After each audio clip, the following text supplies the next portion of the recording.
My child, come close. Come close and quiet your heart. I know the noise is loud. I know the silence has been louder. I need you to listen now, not with your ears, but with the part of you that still hopes, that still whispers my name in the darkest part of the night. I am speaking. This is not a random thought. This is not a coincidence that these words find you now, in this exact moment, carrying this exact weight. You are here because I have drawn you here. You are reading because I am speaking. This is me. This is your Creator. This is the one who formed you, who knows the number of every hair on your head, who traced the blueprint of your destiny before time itself began. I am addressing you, my beloved, not the crowd, not the multitude, you, the one holding this ache. I saw you today.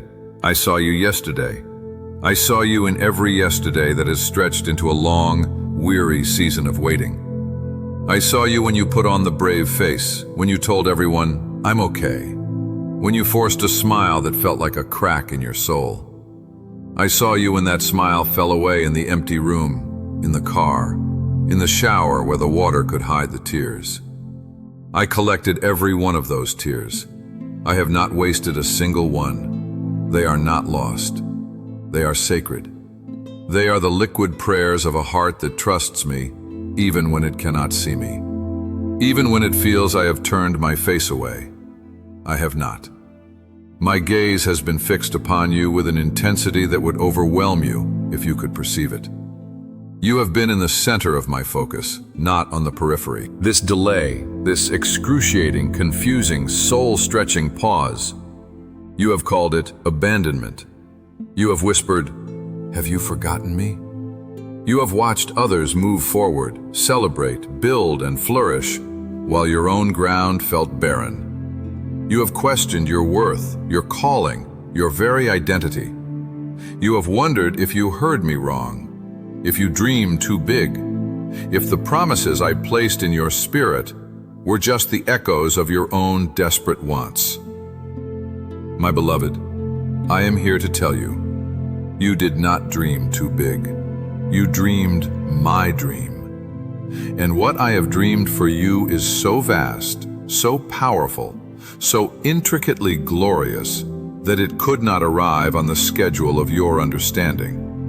It could not be delivered to a version of you that was not ready to carry it, to steward it, to wield its weight with holy wisdom. The loneliness you have felt was not my rejection. It was my protection. I was pulling you into a cocoon of divine intimacy. While others were moving in crowds, I needed you alone with me. While voices gave their opinions, their timelines, their criticisms, I needed you to hear only one voice, mine. The pain of being misunderstood, of being overlooked, of being passed by, it has been the fire that is burning away everything in you that seeks the approval of man over the anointing of God. It has been severing the cords of people-pleasing. It has been teaching your heart to find its home in me and me alone. This season has felt like death, but it is not death. It is a sacred incubation, a holy germination. What is growing in the hidden place, in the dark soil of this delay, has a root system that will never be shaken by any storm. What is coming for you requires that depth. What is coming for you requires that strength. You feel fragile. You feel worn thin. But I see the steel I have been weaving into your spirit. I see the resilience that has been formed not in the victory, but in the waiting. Not in the answer, but in the persistent asking. Every night you knelt. Every morning you chose to believe despite the evidence. Every moment you decided not to become bitter. It was all building a spiritual capacity in you. You are being prepared for a weight of glory that would have shattered the you of yesterday. The you that was celebrated prematurely. The you that was applauded for a small thing. I protected you from a small destiny. I delayed you because what is coming is too powerful for a shallow foundation.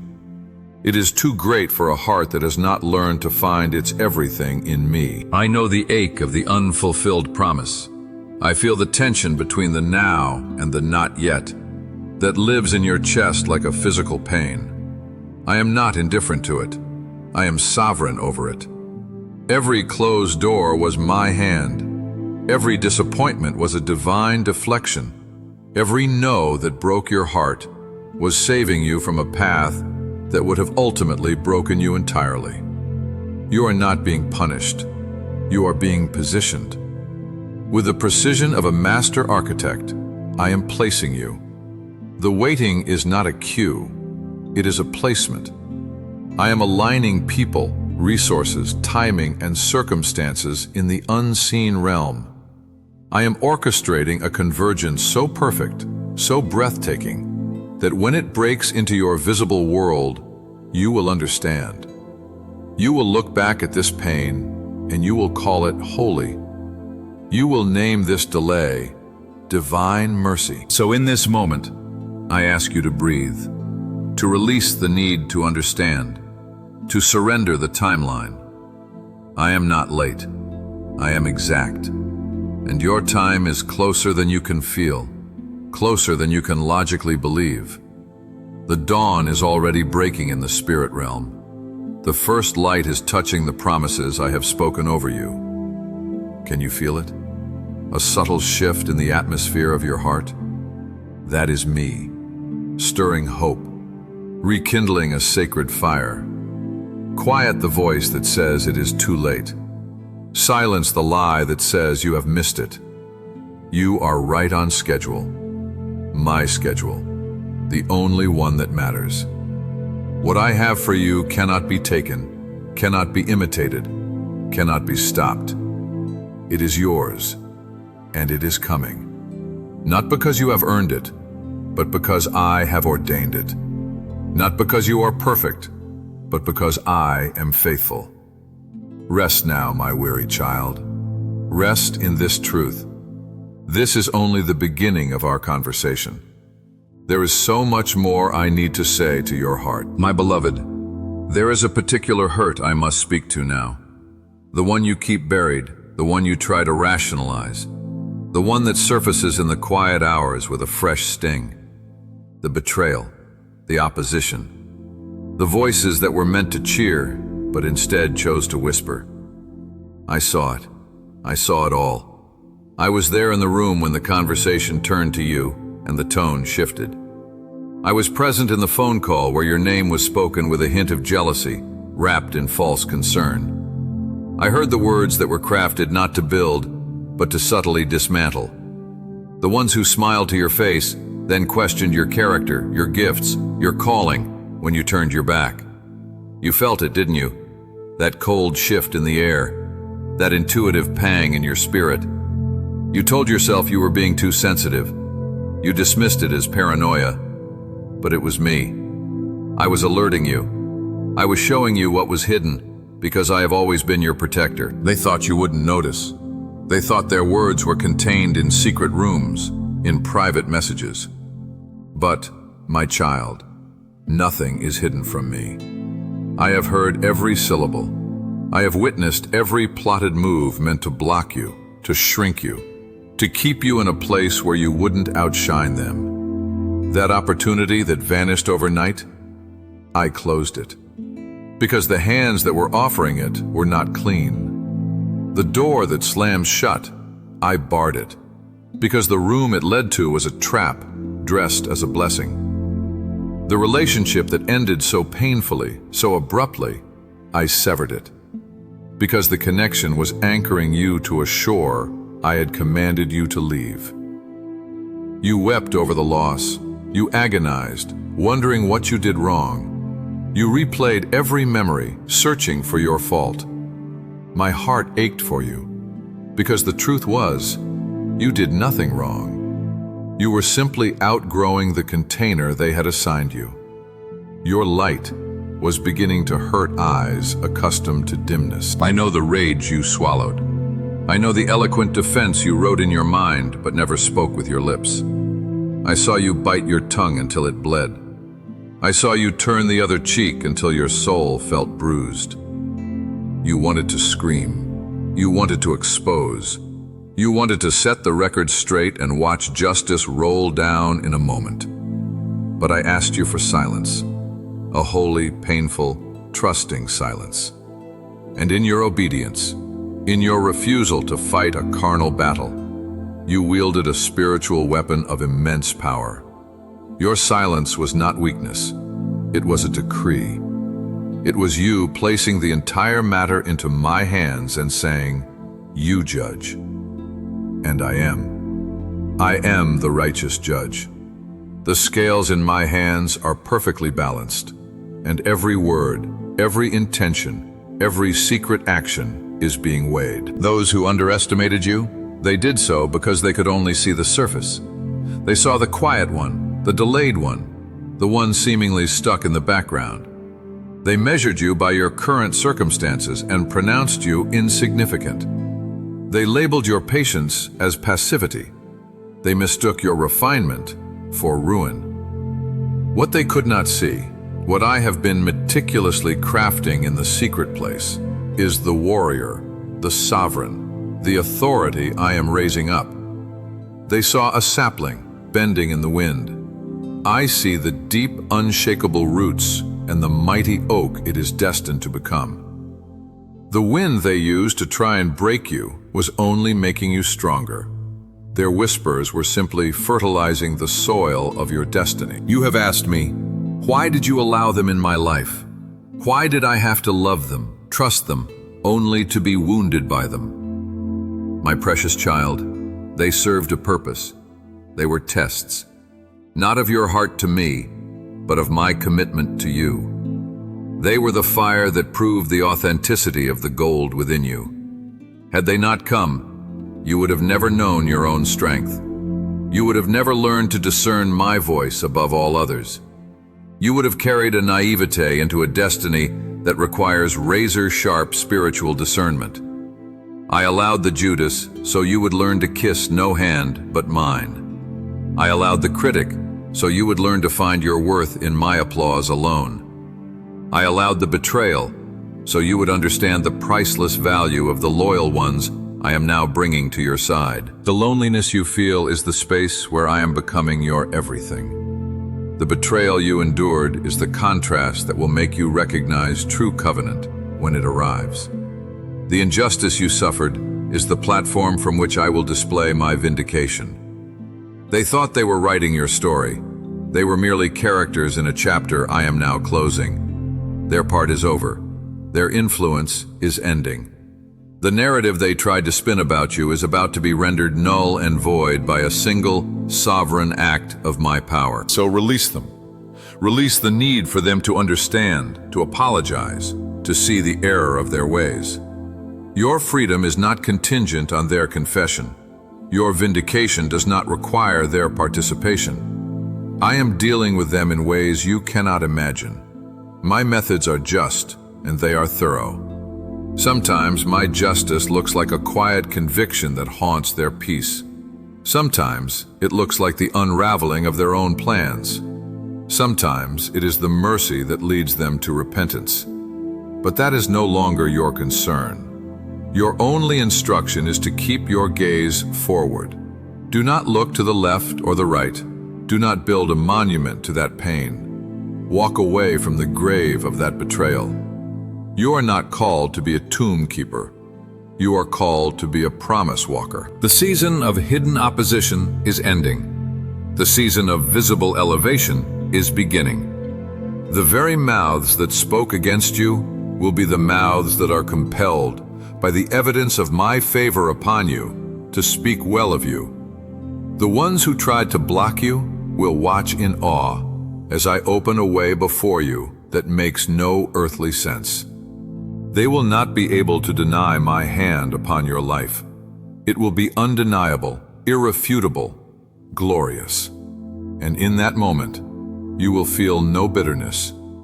You will feel only a profound, overwhelming gratitude for my perfect, if painful, protection. You will understand why I had to remove them.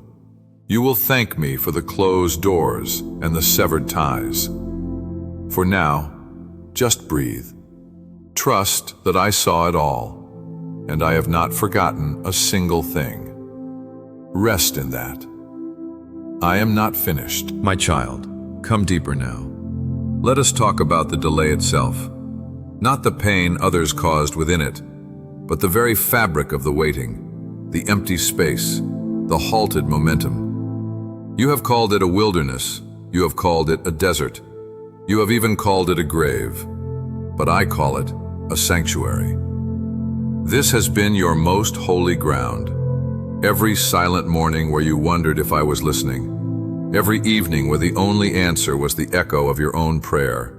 This has been the place of our most intimate communion. In the absence of noise, in the absence of crowds, in the absence of visible evidence, your faith has had to find its object in me alone. And that, my beloved, is the greatest treasure of all.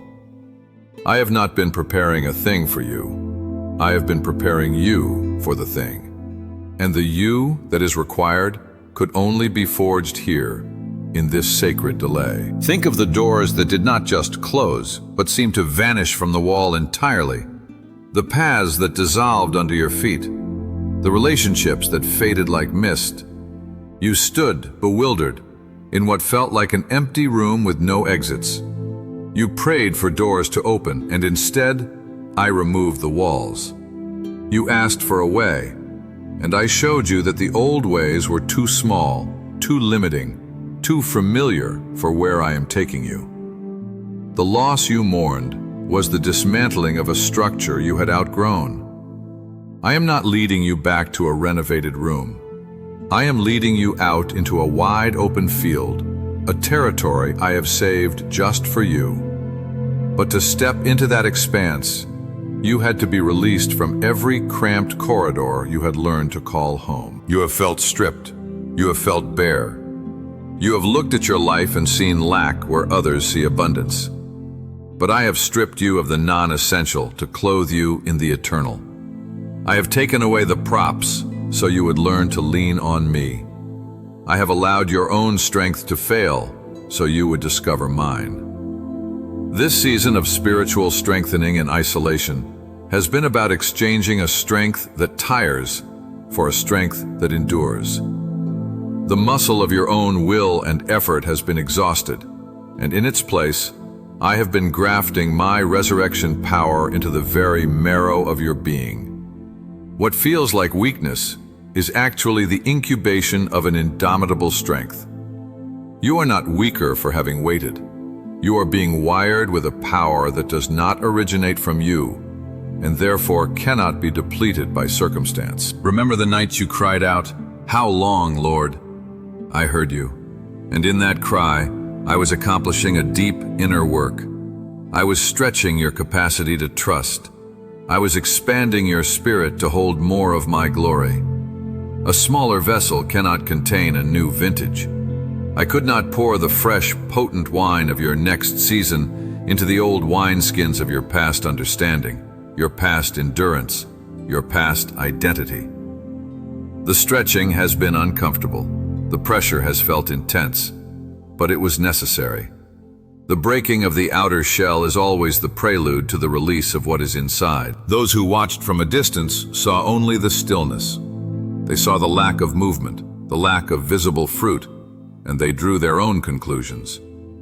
They could not perceive the underground revolution. They could not see the roots breaking through bedrock, searching for the deep waters. While everything above the surface appeared dormant, everything beneath was violently, powerfully alive.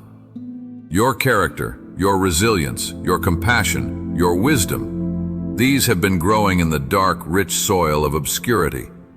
What is about to emerge is not a shallow plant, easily uprooted by the next storm. It is an oak of righteousness, planted by my own hand, and nothing formed against it will prosper. This delay was your divine protection. Had you stepped into the spotlight before your spirit was fortified, the applause would have corrupted you. The criticism would have shattered you. The responsibility would have crushed you. I love you too much to give you a premature promise. I was protecting the promise by protecting you. I was shielding the destiny by shielding your heart. Every no was a shield from a lesser yes. Every closed door was a barricade against a path of destruction disguised as a shortcut. I have been the divine filter over your life, allowing only what will nourish your destiny to reach you, and intercepting all that would poison it. The loneliness has been a gift. In the crowd, you learn the opinions of people. In the solitude, you learn the voice of God. You now know the sound of my whisper more clearly than you know the sound of any human shout. This is the foundation of everything that comes next. The authority you will walk in will not be borrowed from titles or recognition. It will emanate from the unshakable knowing you have cultivated here, in the quiet with me. You will speak, and it will carry weight, because your words will be forged in the fire of this intimate knowing. So do not despise this hidden time. Do not rush to leave it before its work is complete.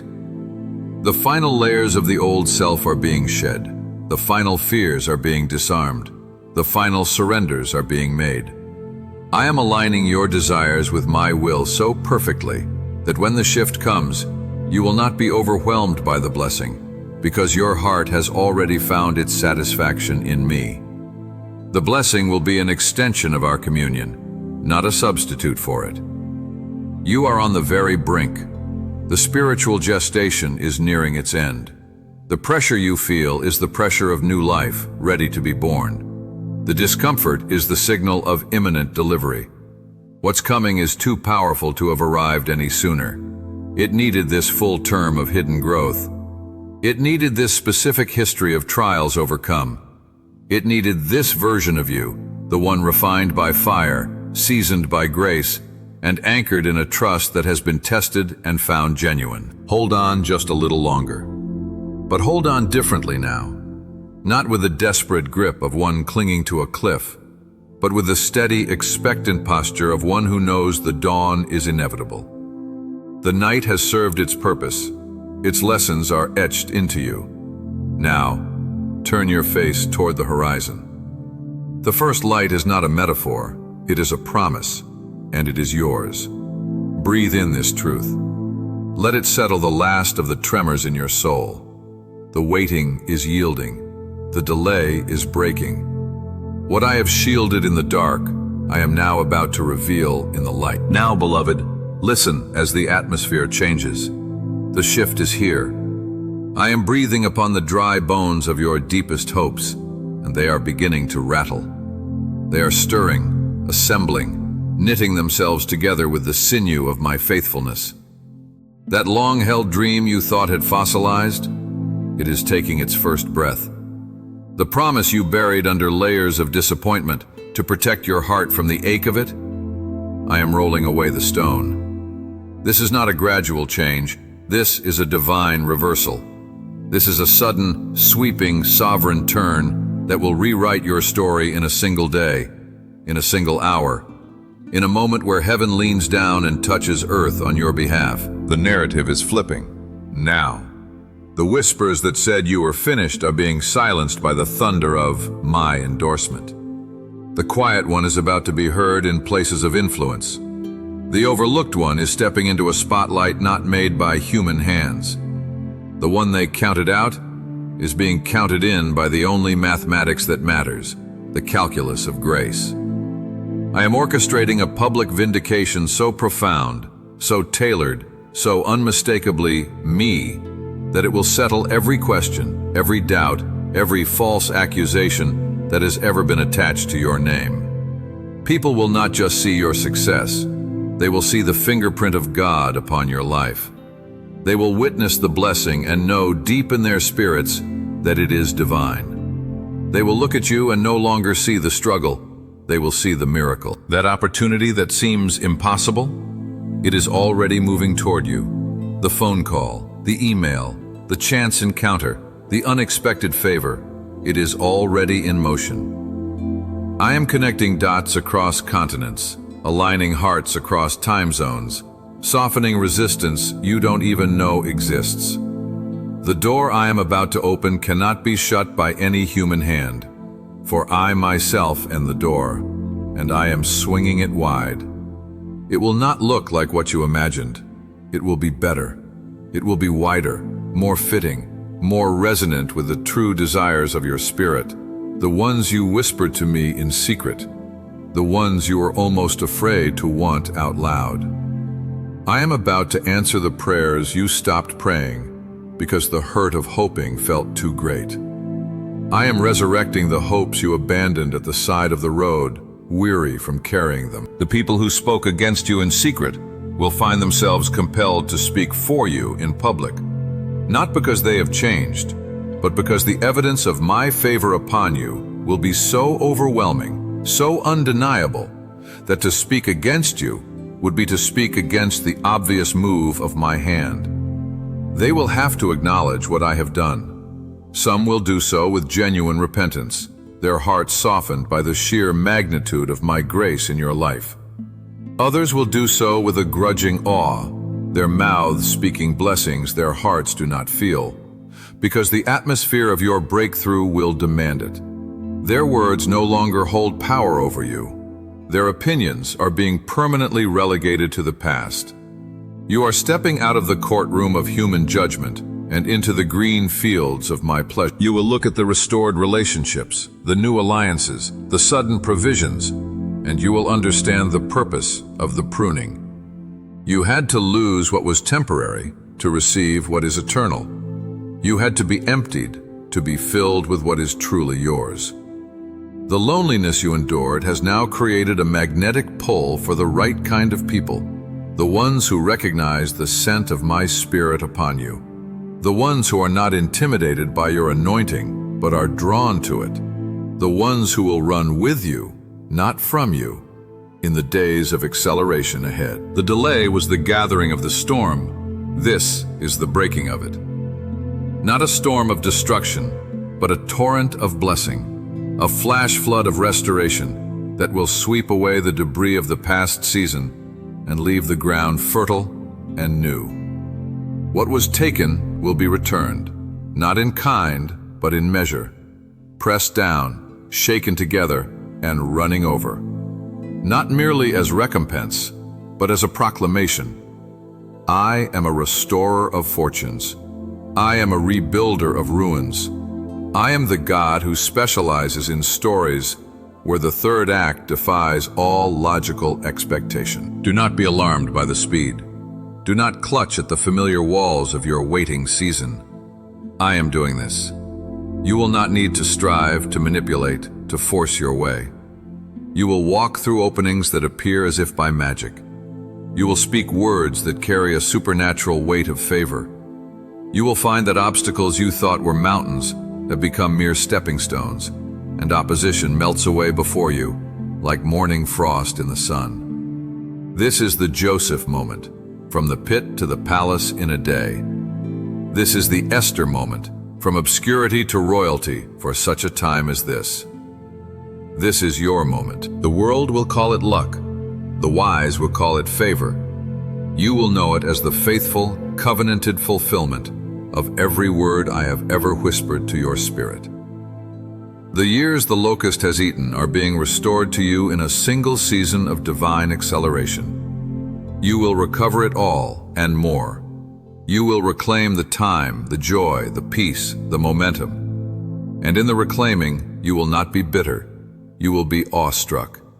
You will look at the landscape of your life transformed, and you will weep not from pain, but from the overwhelming goodness of a God who saw the end from the beginning and whose love orchestrated every single step, every single tear, every single delay to bring you to this point. So steady your heart. The sudden shift is not a theory, it is a decree. It has been spoken from my throne. The heavenly machinery has completed its turning. The wait is over. The transition has begun. Step out of the shadow of someday and into the sunlight of now. Your time to be revealed has come. Walk into it, head high, heart open, unafraid. I am with you.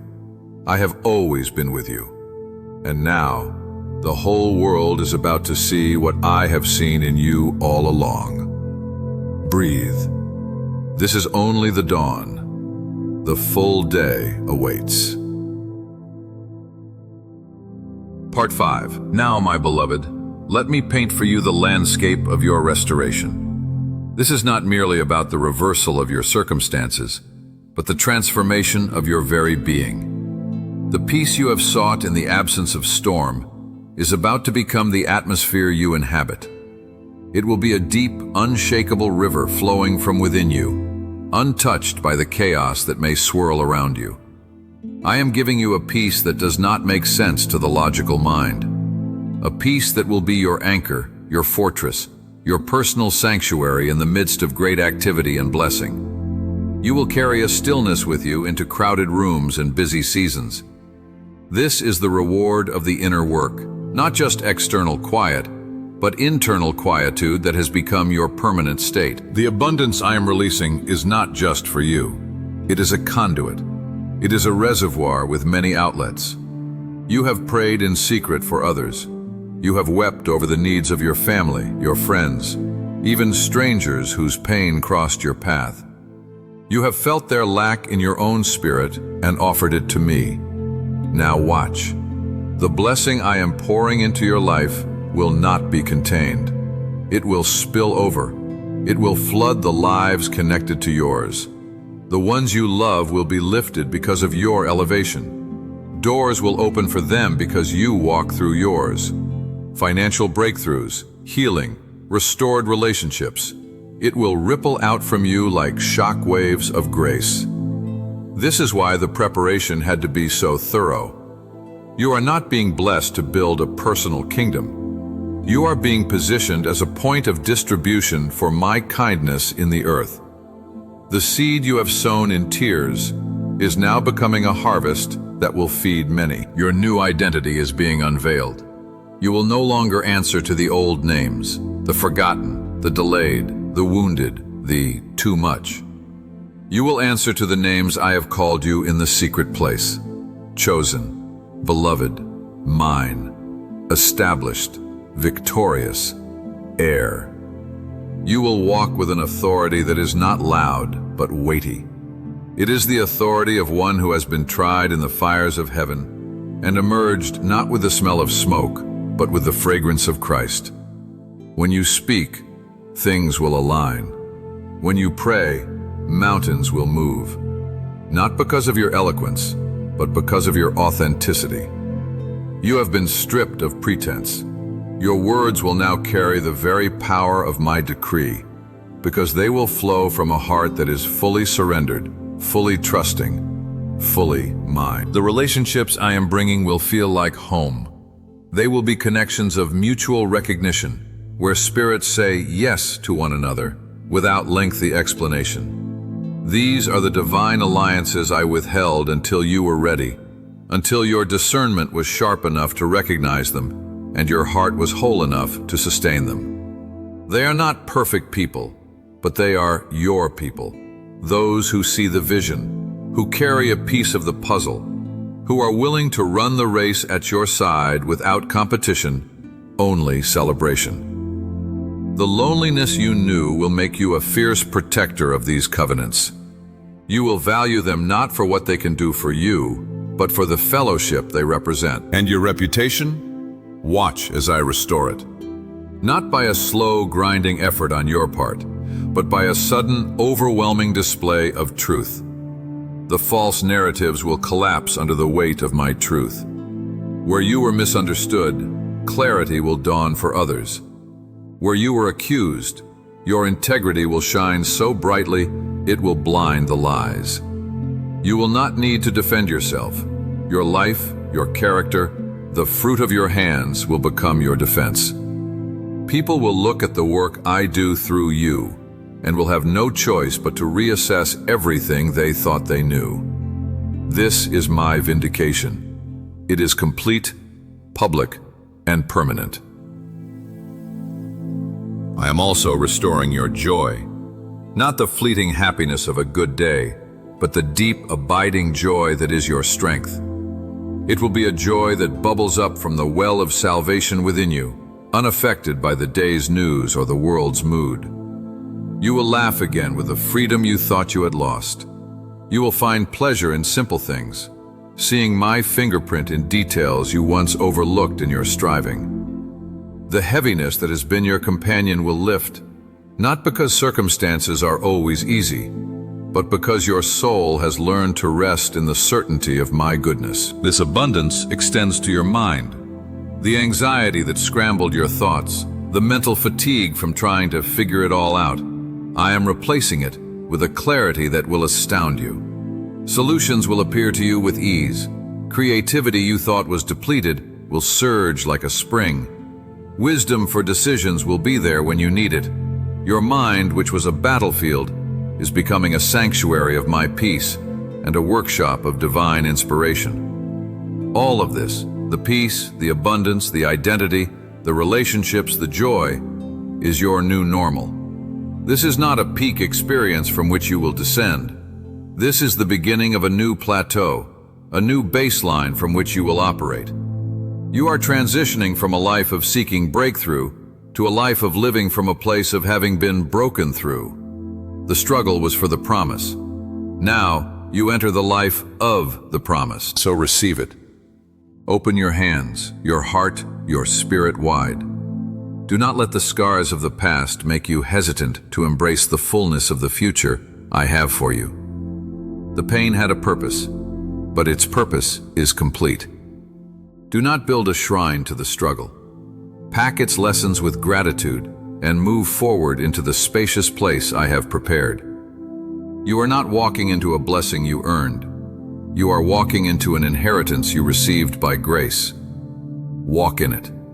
Dwell in it. And from this place of restored and overflowing life, be a light. The world needs to see what a God who loves with covenant faithfulness can do with a heart that dared to trust Him through the long, dark night. Your story is about to become someone else's prophecy of hope. Breathe in this new air. It is the air of your promised land. My child, this is our final moment in this sacred conversation, but it is the first moment of your new beginning. I have spoken these words not into the air, but directly into the spirit I crafted with such intention. They are not poetic sentiments. They are divine implants. They are living seeds of truth that will now take root in the fertile soil of a heart that has been plowed by obedience, watered with tears, and is now ready to bear fruit in its season. This is your final confirmation. The matter is settled. The path is clear. The waiting has fulfilled its purpose. Now, walk. I need you to trust me, not with the fragile, desperate trust of the cliff's edge, but with the solid, assured trust of one standing on a mountain peak, looking back at the path traversed and seeing my hand at every single turn. The evidence is now your history. The same faithfulness that carried you through the valley is the faithfulness that now leads you from the valley. It does not change. I do not change. I am the same God in the blinding light of blessing as I was in the unbearable dark of delay. You know this now, not as a theory, but as a testimony etched into the very fibers of your soul. So trust fully. Lean not into the new circumstances, but into the unchanging nature of the one who orchestrates them. Your anchor is not the blessing, it is the blesser. From this day forward, know with a certainty that bypasses emotion. I am with you. I have always been with you. But now, you will be aware of my presence in a way that feels like a constant, gentle pressure. A hand on your shoulder, a whisper in your ear, a warmth in your heart. You will move through your days with a companionable confidence, knowing you are never alone, never unaided, never operating in your own strength. The isolation was a lesson in togetherness, our togetherness, and that lesson is now complete. You will carry this intimacy with you everywhere. It will be your source, your comfort, your power. I'm giving you a strong ending, but understand, this is not an ending at all. It is a commissioning. You are being sent from this place of assurance, armed with your testimony, clothed in a dignity that was forged in humility, and carrying an authority that was earned in surrender. You have a story that will break chains. Your life is now a living epistle to be read by those still in their own season of waiting. Speak to them. Comfort them with the comfort you have received. Tell them of the God who sees, who delays for purpose, and who arrives with overwhelming power. Your pain has been converted into a platform for my glory. So go. Step out. The road before you is illuminated. You do not need to see the entire journey. You only need to see the next step, and the next, and the next, guided by the lamp of my word and the peace in your spirit. Do not look back with longing or regret. The past is a chapter, not a home. You have taken from it all it was meant to give you: wisdom, strength, compassion. Now, close the book. A new volume is open, and the first line is already being written by my hand. Your destiny is not a fragile thing to be protected. It is a powerful force to be unleashed. It is time. The divine alignment is perfect. The preparation is complete. The vessel is ready. The promise is here. What was hidden is now being revealed. What was broken has been strengthened. What was waited for is now being received. I love you. I have always loved you. I will always love you. Let that love be the air you breathe and the foundation upon which you build everything that comes next. You are my child, my beloved.